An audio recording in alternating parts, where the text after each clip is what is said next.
আজ 25 ফেব্রুয়ারি। পিলখানা, ঢাকা, বাংলাদেশের ইতিহাসের এক কালো অধ্যায়।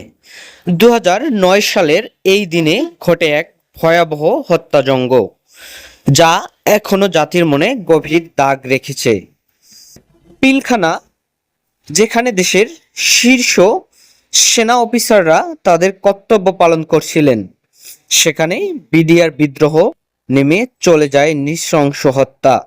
৭৪ জন প্রাণ হারায়, যার মধ্যে ৫৭ জন বাংলাদেশ সেনাবাহিনীর উচ্চপদস্থ কর্মকর্তা ছিলেন।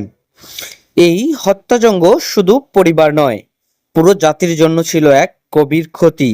কিন্তু আমাদের স্মরণে, আমাদের শিক্ষা, স্বাধীনতা ও শৃঙ্খলা রক্ষা করা। আজ আমরা স্মরণ করি শহীদদের।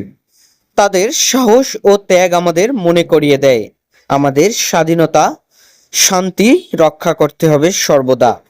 পিলখানা হত্যা দিবসে আমরা সবাই একত্রিত হয়ে শোক পালন করি এবং শহীদদের প্রতি গভীর শ্রদ্ধা জ্ঞাপন করি।